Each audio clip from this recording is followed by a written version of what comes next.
নমস্কাৰ, learn and grow' YouTube চেনেলৰ অন্য এটা ভিডিঅ'লৈ আপোনালোক সকলোকে স্বাগতম জনোৱা হ'ল। শিক্ষক নিযুক্তি সম্পৰ্কীয় অন্য এটা ভিডিঅ' আপোনালোকলৈ আগবঢ়াব লৈছোঁ। আশা কৰোঁ আপোনালোক সকলোৱে ভিডিঅ'টো শেষলৈ চাব। এই ভিডিঅ'টোৰ মাধ্যমেৰে বিটিআৰত চলি থকা LP আৰু UPৰ শিক্ষক নিযুক্তি পদৰ UPৰ কাট অফ সম্পৰ্কে আলোচনা কৰা হ'ব আৰু মেৰিট লিষ্টৰ লগতে এপইণ্টমেণ্ট প্ৰক্ৰিয়া কেতিয়ালৈকে হ'ব সেই সম্পৰ্কে আলোচনা কৰা হ'ব। গতিকে আপোনালোক সকলোকে ভিডিঅ'টো শেষলৈ চাবলৈ অনুৰোধ জনোৱা হ'ল। LPৰ কাট অফ সম্পৰ্কে ভিডিঅ' এটা পূৰ্বতে আপোনালোকলৈ আগবঢ়াইছিলোঁ। আশা কৰোঁ আপোনালোক সকলোৱে ভিডিঅ'টো চাইছে। এই ভিডিঅ'টোৰ মাধ্যমেৰে UPৰ কাট অফ সম্পৰ্কে আলোচনা কৰিব লৈছোঁ।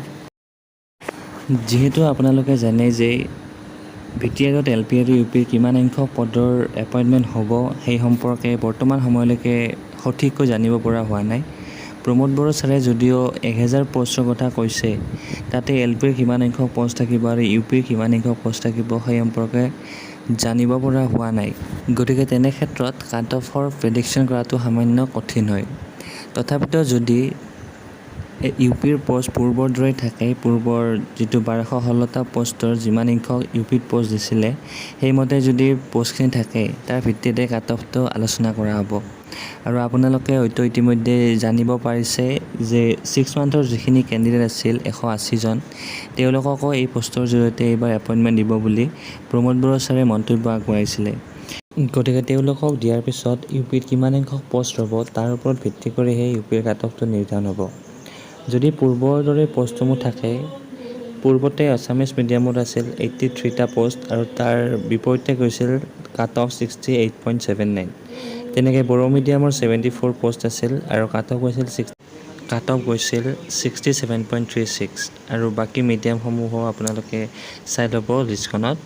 গতিকে এইবাৰো যদি এনেকৈ পষ্টসমূহ থাকে, কাট অফটো প্ৰায় এনেকৈয়ে থাকিব, কাৰণ যিহেতু নতুন কেণ্ডিডেটসমূহ আহিছে, নিউজৰে লগতে চিটেটৰ নতুন কেণ্ডিডেটসকল যিহেতু ইনক্লুড হৈছে, গতিকে কাট অফৰ ডিফাৰেঞ্চ বেছি নাপাব। যিহেতু পষ্টৰ সংখ্যাও খুবেই কম, গতিকে এইখিনি কাট অফে প্ৰায় থাকিব যেন অনুমান হয়। তথাপিতো আমি পূৰ্বৰ তুলনাত 1 নম্বৰ বা 1 মাৰ্ক এটা কমাই দিব পাৰোঁ কাট অফত। যদি 68 আছিলে, তাৰ বিপৰীতে 66 মানলৈ কাট অফ নামিব পাৰে।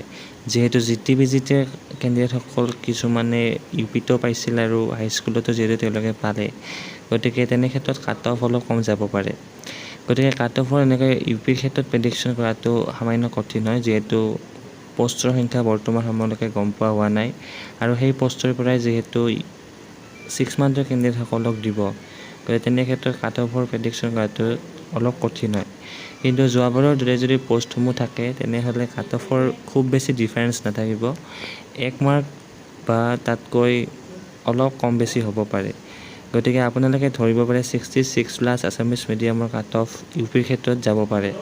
66+ আছামিজ মিডিয়ামৰ আৰু বড়ো মিডিয়ামৰ তেনেকৈ 65 বা 64লৈকে আহিব পাৰে। যিহেতু বড়ো মিডিয়ামত চিটেটৰ কেণ্ডিডেটসমূহ নাই, গতিকে তেনে ক্ষেত্ৰত বড়ো মিডিয়ামৰ কাট অফ সামান্য কম যাব পাৰে। আৰু বাকী যিখিনি মিডিয়াম আছিলে, হিন্দী মিডিয়ামেই হওক বা বেংগলী মিডিয়াম, তেওঁলোকৰ কাট অফ ইয়াতকৈ সামান্য কম যাব। গতিকে এইখিনিয়ে মই আজি আপোনালোকৰ আগত UPৰ কাট অফ সম্পৰ্কে আলোচনা কৰিলোঁ। আৰু এপইণ্টমেণ্ট যিহেতু প্ৰমোদ বড়ো ছাৰে 30 তাৰিখৰ আগতেই দিব বুলি প্ৰকাশ কৰিছে, গতিকে 25ৰ পৰা 30 তাৰিখৰ ভিতৰত যিকোনো এটা তাৰিখতেই মেৰিট লিষ্ট লগতে এপইণ্টমেণ্ট ডেটটো প্ৰকাশ হ'ব পাৰে।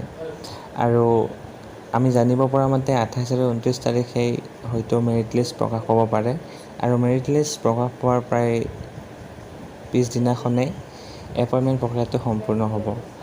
গতিকে এই ভিডিঅ'টোৰ মাধ্যমেৰে মই আপোনালোকক এইখিনিয়ে জনালোঁ। যদিহে আপোনালোকে ভিডিঅ'টো ভাল পাইছে, লাইক আৰু শ্বেয়াৰ কৰিবলৈ নাপাহৰিব। আৰু শিক্ষক নিযুক্তি সম্পৰ্কীয় ভিডিঅ'সমূহ পাই থাকিবৰ কাৰণে লাৰ্ণ এণ্ড গ্ৰ' চেনেলটো ছাবস্ক্ৰাইব কৰাৰ লগতে লাইক, শ্বেয়াৰ আৰু নিজৰ মন্তব্যসমূহ কমেণ্ট বক্সত আগবঢ়াবলৈ নাপাহৰিব। ধন্যবাদ।